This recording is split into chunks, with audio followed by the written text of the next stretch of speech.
Welcome to another Gamma Partner Artist Feature interview. Today we speak with Longstreet. Longstreet is a creator in both the fields of music and photography. He's released works on Stacks and now Bitcoin L1 ordinals. He speaks on the creative process, where he derives inspiration, and how being a father and an educator has shaped him as a person as well as a creator. I think you're going to enjoy this conversation. All right, so very excited to have Longstreet, or Sean Longstreet here, or longstreet.btc, however you know him. Longstreet is one of our Gamma Partner artists, but he has been working, I guess, dropping with us for a long time, back when we started as purely a Stacks NFT marketplace. So we go way back, but enough from me. Longstreet, I want you to introduce yourself, really tell your story. You can go as far back as you like to when you were just like a little short street. I had to do it. Come on. Until, right up to now, tell your story. How did you get to this point in releasing photography and music? Go for it. Sure. All right. So growing up, I was always very drawn to creative pursuits, mainly music and photography. I was always before digital cameras, I had a 35 millimeter and I would do a lot of backpacking and a lot of nature photography. So it was always a skill I was developing. And then on the side, primarily I was really focused on music. So I was playing wind instruments and guitar, and instrumental music is my major through college and music education. And I've been teaching music at the public school level for 16, 17 years in all grades and lots of different settings. So I've always had this path of being a creative person and helping people learn to engage in a creative way in their lives and to really improve their lives through the act of creativity. And it's when I found the Stacks ecosystem in, 2021? Mm-hmm. And then I saw that there was a way to do NFTs on Stacks and through the proof of transfer mechanism that the Stacks is. So it's kind of linked to Bitcoin. And I thought, I've been hearing a lot about NFTs. I think I would like to explore that. So I reached out to Art on Stacks at the time, which was like the first NFT marketplace on Stacks.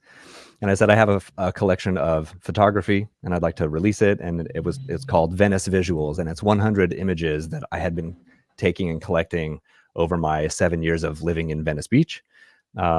So I got the collection together and they helped me launch it. I put together metadata on it. And so it actually, when you look on it on the website, it has the different traits and 5% of the images have motion blur. So it's a fun collection for me. So that was my Genesis collection of NFTs was Venice Visuals. Obviously, RIP Art on Stacks, because it just whoever was behind it stopped updating the website. And then I noticed that I couldn't mint anymore. And it was a slow mint, but it eventually did mint out. It started my NFT journey started with Venice Visuals, the 100 photographs from Venice Beach.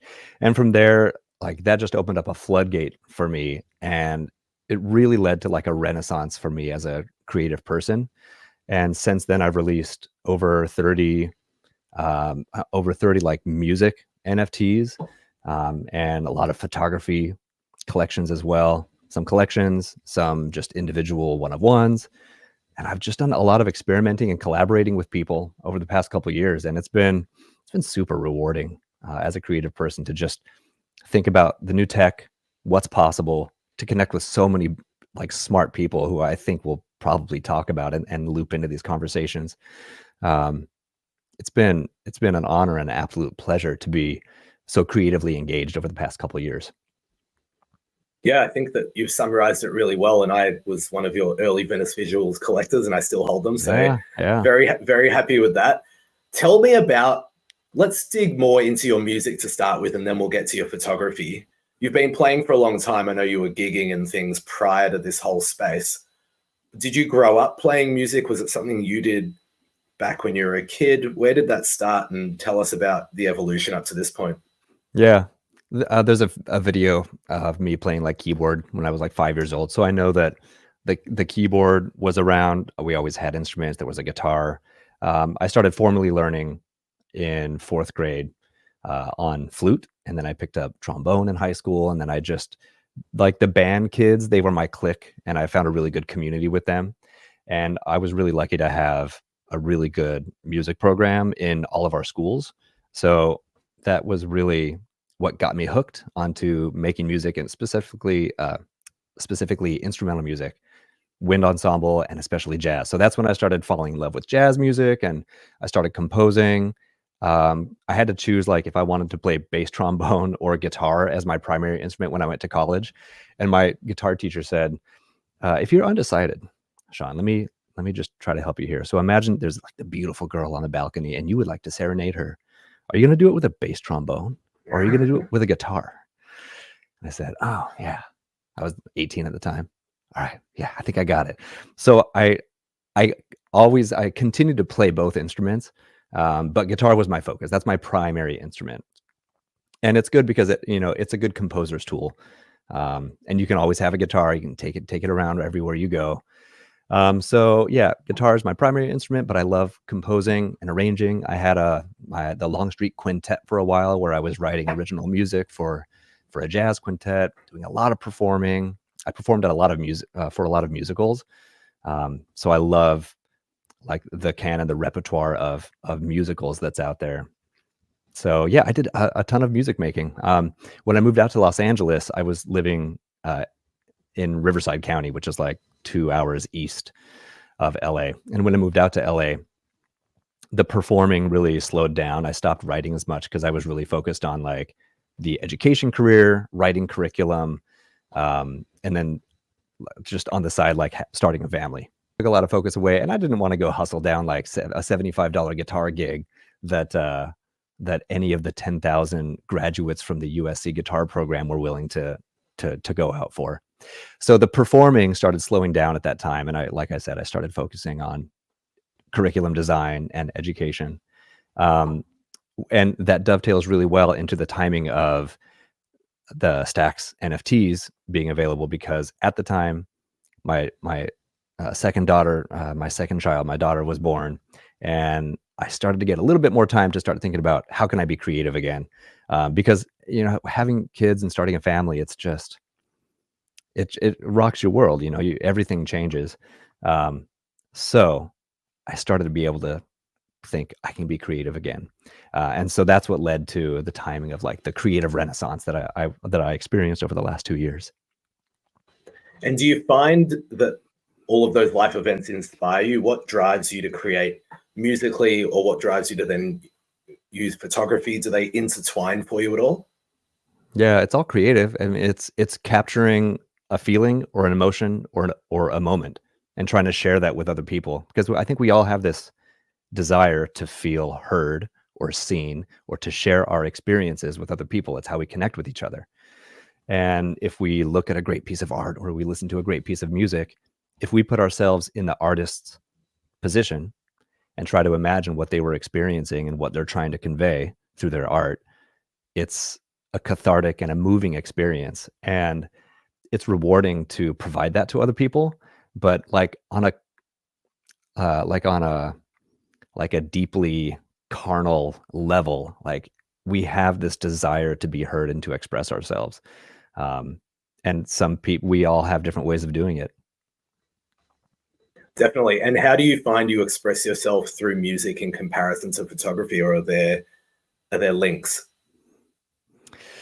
I definitely, it's both. There are crossovers between the two. When you hear, so especially with regard to like how we consume media right now, NFTs are really well suited for visuals.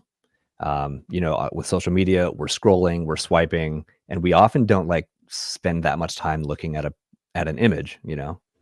We get that one hit, we see it, we move on. With music, like you can't consume a 2-minute piece of music in 5 seconds. So experiencing the art is totally different. Even if, like, when I go to write a piece of music, or take an image, I'm trying to capture a moment or a feeling. Or maybe sometimes I'll talk about the Humanity Wins image that I took. So when I was I'll in pull it London, up while you're talking about it. yeah, perfect. When I was in London for Bitcoin Unleashed, the morning when everything was done, I was just walking through. I had the morning available before I had to catch the train back home, and I was walking around, and I had like an image of what I wanted to take pictures of, like the obvious things. But then out of the blue, I was walking, and I turned my head, and right by Protein Studios where the event was happening, it was just this deserted street, and no one was there, and it was really dark and gloomy. And it was as if this moment presented itself to me perfectly for me to capture.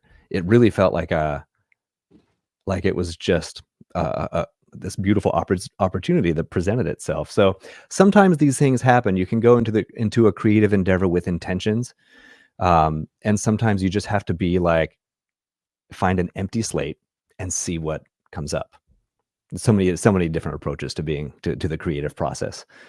Totally. And do you carry your camera with you? Is that why you were able to snap that? Is it the sort of thing that you carry around on the chance that something inspires you? Yeah, especially when I'm alone, I try to have my camera with me just in case. On this particular morning, I did want to capture some images. I wanted to like document my travels, and traveling is like, that's the best way to find new images. I mean, traveling is just, I feel like it's the ultimate experience for humans, is traveling to new places. Like that's why we work and maintain our relationships with people, so that we can go experience other parts of the world and other cultures and share them with the rest of the world and our communities. So I did go out with the intention of grabbing an image or of taking pictures. But this one, there was something special about this moment that presented itself. Really interesting. And tell us about the image on the right, the photo you took, obviously using stuff. Well, you can explain it, you're the photographer, but I know you like to use motion blur and time lapse and various photography skills. Do you want to talk to us about this one, and perhaps even why you chose it as your Genesis print? Yeah, sure. So this image is called Rush Hour Reverie. And in contrast with the last image, I really did have a specific style that I wanted to use, and an image that I wanted to capture. And this style of taking motion blur pictures of roads with like the lights being blurred. It's it's everywhere. It's a very common image. So I wanted to find my own way of capturing the Los Angeles streets at night in this way. And I can't remember exactly what event I was going to that night, but I just happened to be crossing this bridge, and I had my tripod. You have, as a photographer, if you want to do motion blur, you have two options. You can move the camera so that you are, for example, okay, I'll talk about that second. So first, you take the tripod, you set it up real still, and you open the shutter for an extended amount of time. Maybe it's 1 second, 5 seconds, 30 seconds, 30 minutes, 3 hours. If you see those like star shots, where you can see like all the stars are in an arc, you're collecting that light over multiple hours. So that's motion blur, where the camera is still. So that allows for everything in the image to be crisp and clean, like the street signs and the street lights and the buildings. But everything that is moving will be blurred together. And I really like this idea of motion blur. It's something that I've been leaning into a lot, because it's playing with time, and you are capturing you're capturing something unique that you can't experience with your own eye, because of the technique available through the medium, through the camera. So that's the one sort of method of doing motion blur, where the camera is still and whatever is moving in the frame is blurred. The other motion blur that I really experiment with a lot, especially in the Venice Visuals collection, is when you find a moving object and you try to move the camera perfectly with that moving object. And it takes like so much trial and error and a bit of luck, because you have to choose how long the shutter is. If it's too long, the odds of you getting like a clear image are very low. And if it's too short, you won't get that blur. So you really have to find the right length of time. And like anything between half a second to a fifth of a second is usually like the sweet spot. But with a lot of the Venice Visuals images, the ones that have motion blur, it's someone riding a bike or a scooter on the beach. And if you sync it up right, the person is still, you can see their face, you can see the emotions, and everything in the background is blurred. So it really creates this beautifully like vibey picture that's unique that you can only capture through the motion blur technique with the camera. Really interesting. And did you study this, or is this something that you've picked up over the journey? I never had any like formal training with photography, but my dad is a photographer. He's a great photographer, actually. He really focuses on nature and landscape photography. He does close-up photography with plants and flowers. He does these epic landscape shots.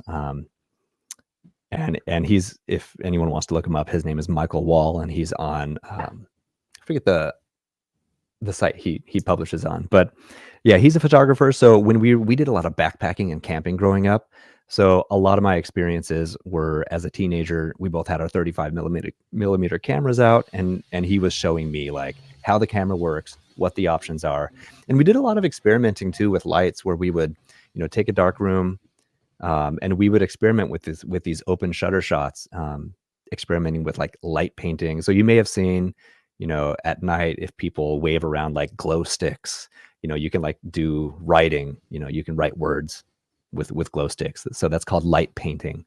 And that's actually a technique I employed with one of the first, Together with Gamma. I think it was Together with Gamma. Yeah, that's right. With that collection, there's a motion blur image that I did on Venice Beach using like sparklers or like handheld electric lights. So you can kind of see like a ghostly image of like two images of me with these like electric lights connected.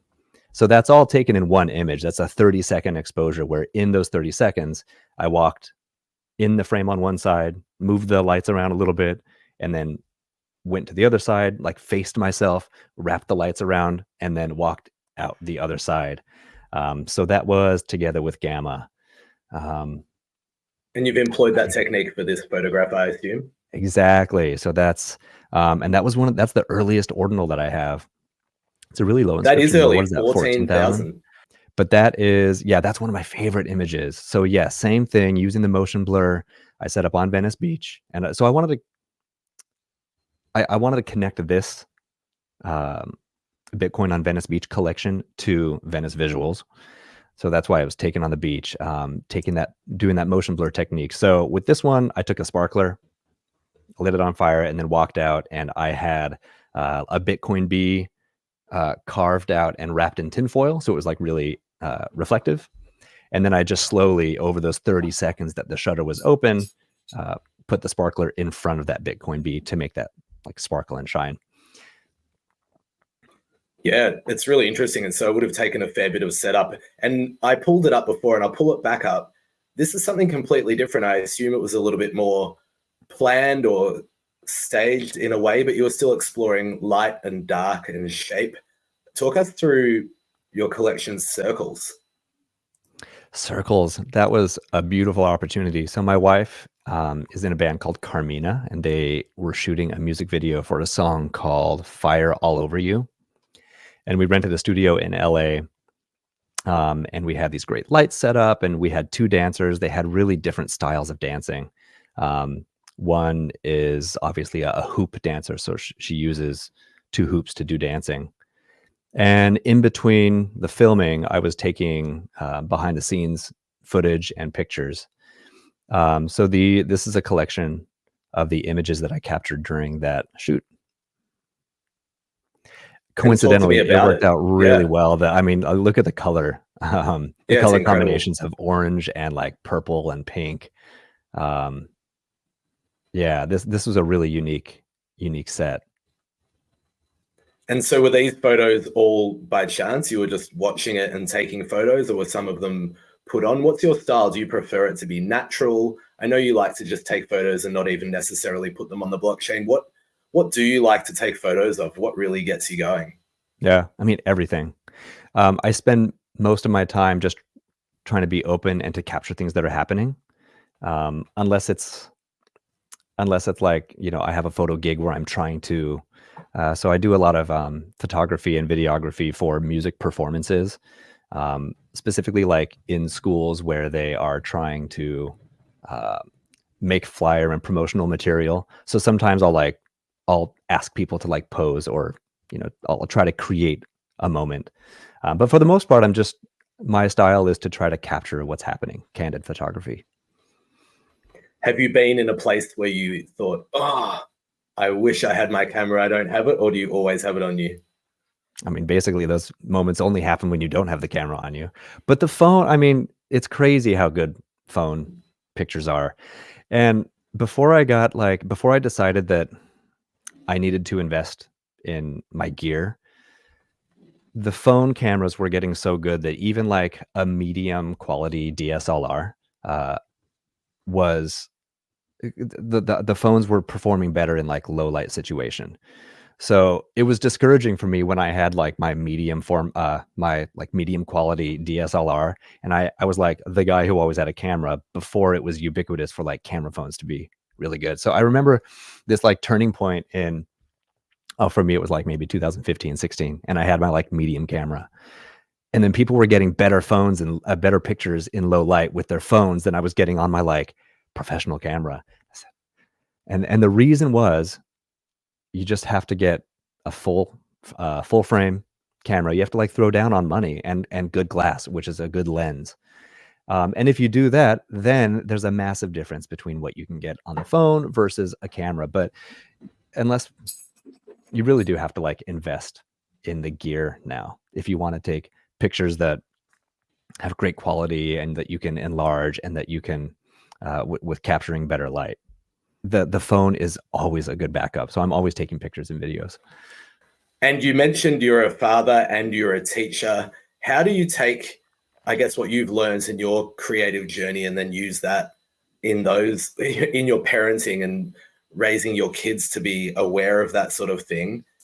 And then also your own creative journey, but then expressing that and teaching the kids in a school, two very different settings with kids naturally as a parent, and as a teacher, but some crossover as well.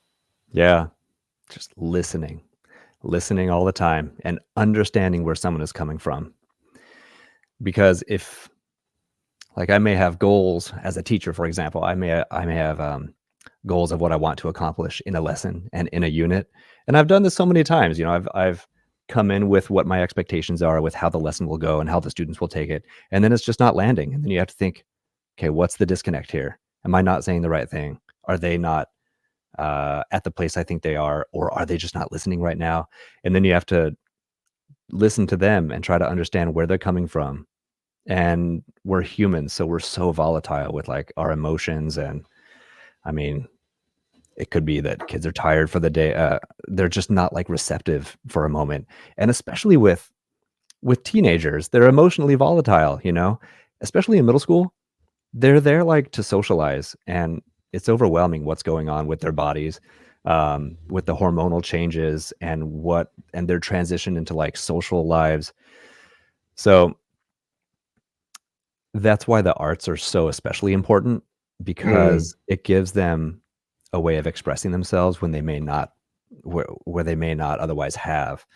Yeah, and then with kids, it's just coming. I think it comes down a lot to making observations and pointing things out and asking questions, and parenting in some ways. So I taught for 10 years before I was a parent, and I think that becoming a parent has made me a way better teacher because you're just always having to consider the person, like where they are, um, intellectually, emotionally, and where they are in the moment, and how you can connect them.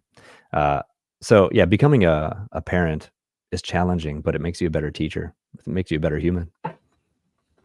And you said naturally it's a way for people to express themselves through the arts. Have you found that it's been therapeutic or cathartic for you in ways? Is that what the arts does for you? How does the arts affect you?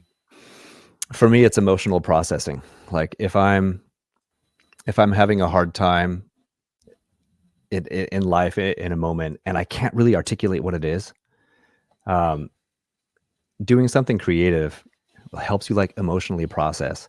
And I was really thinking about this recently. So like if there's a problem you're trying to solve, um, you can like work towards fixing a problem. And sometimes you can like work harder, or you can spend more time fixing something. But if there's like an emotional challenge that you're experiencing, like sometimes you can't work harder to clear it faster. Like sometimes like your emotional processing brain, we all work at different speeds. And so I was just noticing recently, like, what are things that I can do to help process where I am emotionally right now so I can understand what I'm feeling and like what it is that I need to fix or express or articulate. And the creative process helps you uh, emotionally process what we're experiencing. And then what about on the flip side when you're creating to then sell, so ordinals or NFTs? Do you come at it from a different way, or is it from the heart and then that is, creates an authentic output? Or do you think about it differently? This is a good question. So, what's the book that was just released? Rick Rubin. So he Yeah. wrote a great new book about creativity. And in that, he was articulating that, you're an artist, find that blank slate and express what it is, whatever it is that you want to create, regardless of product market fit or how the audience will think about it. And I think that is definitely like one strong approach. For me, it's just one way.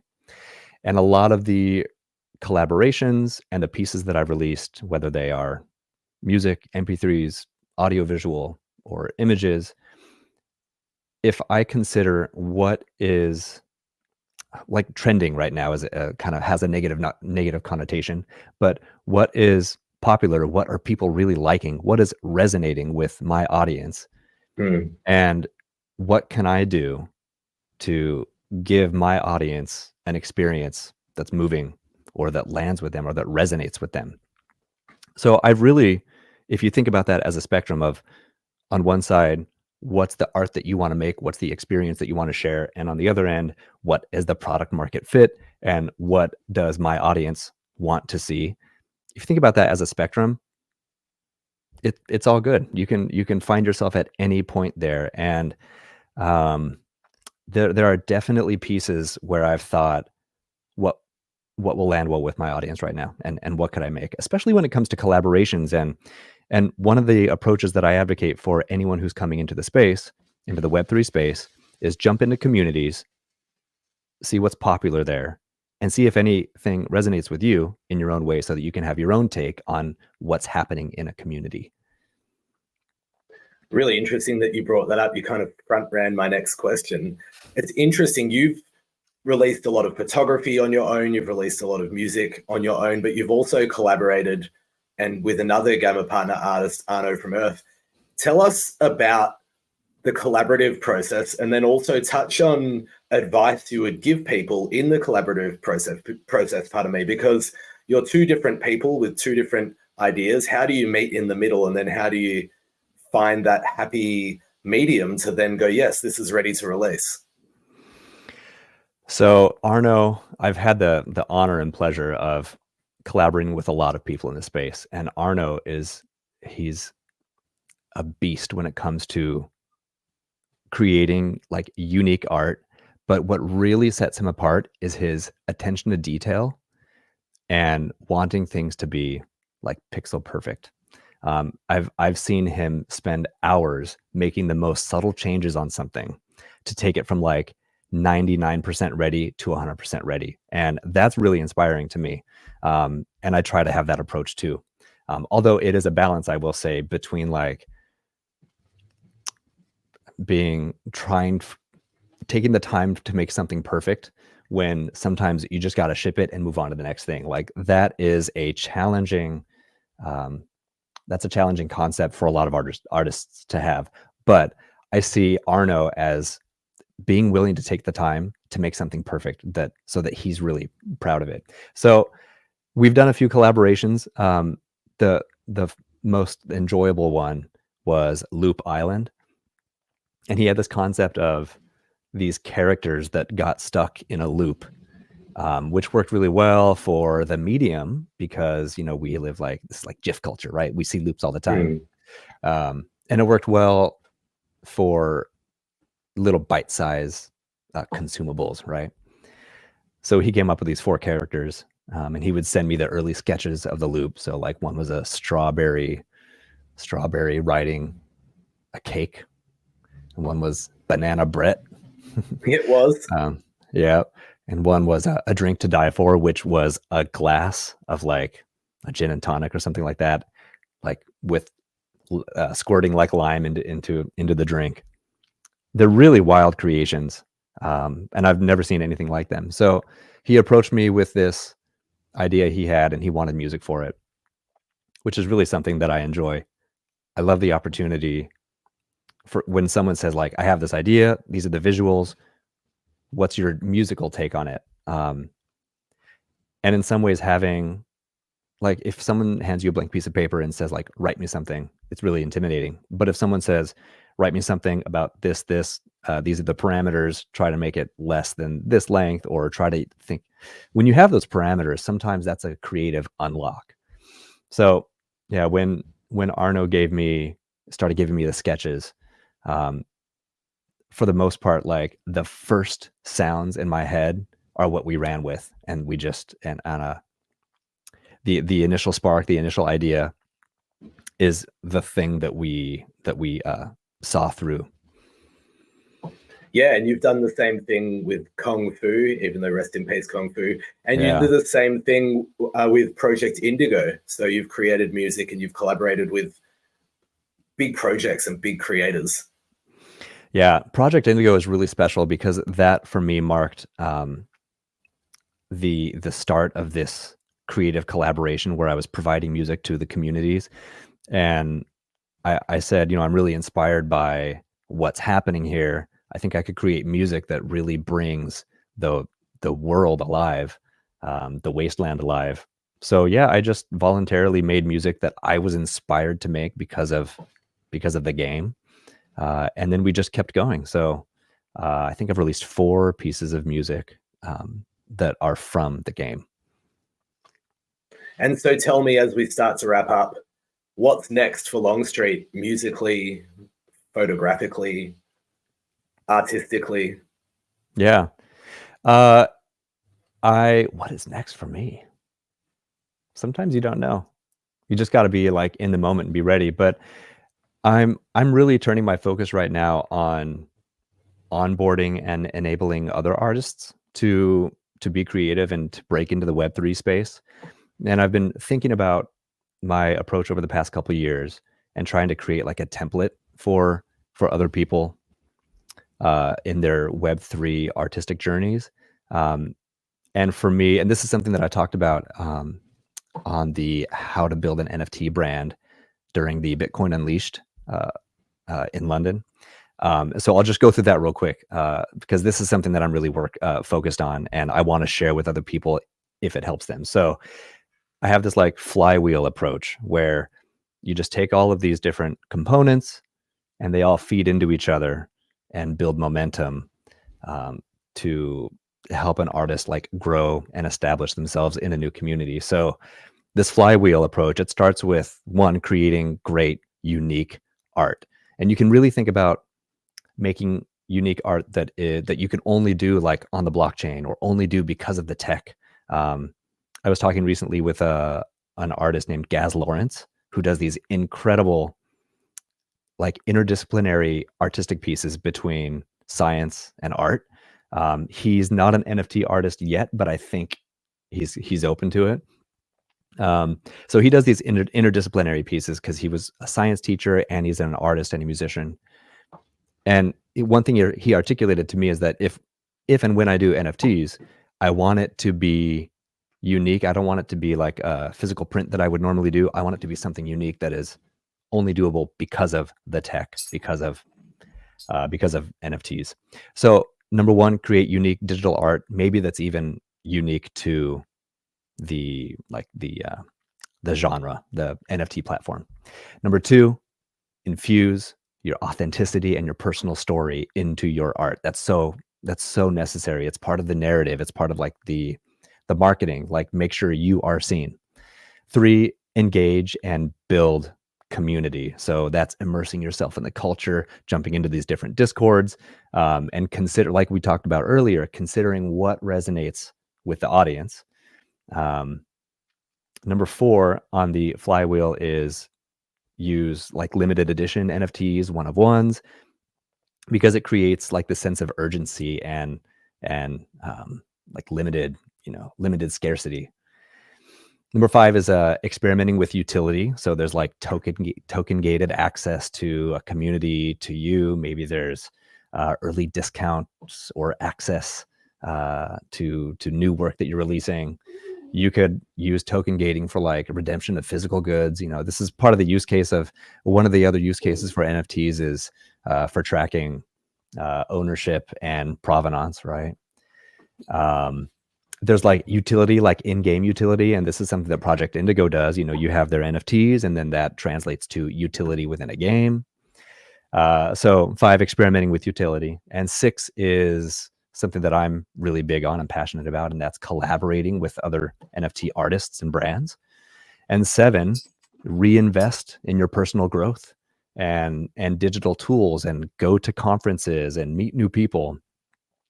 So with those 7 kind of spokes of the flywheel, they all interlock with each other. And if you're always working through all of them, they sync up, and it really can drive a lot of personal development as an artist and growth within a new ecosystem like Web3. I think that's wonderful advice and a great place to wrap up. So it's an absolute pleasure to have had this discussion with you. I think people are going to get a lot out of it. Is there anything that I didn't ask you or that you'd like to share as we finish up this conversation? I'm going to ask you a question. Go for it. I would like to know what you are most excited about for artists and creators over the next year. It's a really great question. As you know, being, I guess, a long-time friend and also creator on Gamma, so a friend of mine and a friend of the platform and an artist and creator on the platform, we are very creative first. And so we have a lot of plans to keep empowering artists. And I think that what is most important about this space is remembering that without the creators, there is no space. So every decision, every design decision, every UX, UI, everything that we do is powered by the creators and by the community who use our platform, because that is really what drives what we do at Gamma. So I'm excited to see what we can do on Layer 1 Bitcoin, and then also what's going to happen on Stacks, because I think that SBTC will be really interesting. And I just think that we're really establishing ourselves as the home for art on Bitcoin, and that might be on Layer 1 or perhaps on the smart contract layer being Stacks. And yeah, I think that considering how fast this year's gone and the innovation that's happened since Ordinals has become a thing, I think that next year will be just as exciting. So thank you for finishing with a question to me. There's always a first. But like I said, Longstreet, it's been a pleasure to have you on. It's no secret that we're friends as well as, professionally, I work at Gamma and you're a creator who we work very closely with. So thank you for everything that you've done and, feedback and work that you put on the platform. We hope that you've loved being on Gamma as well.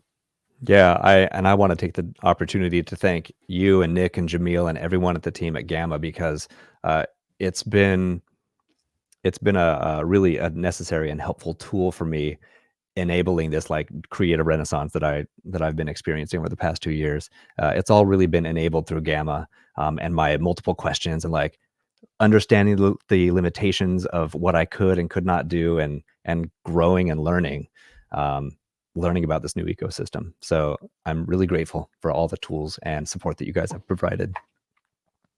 It's a pleasure. Thank you very much again for coming on. Thanks, Brett.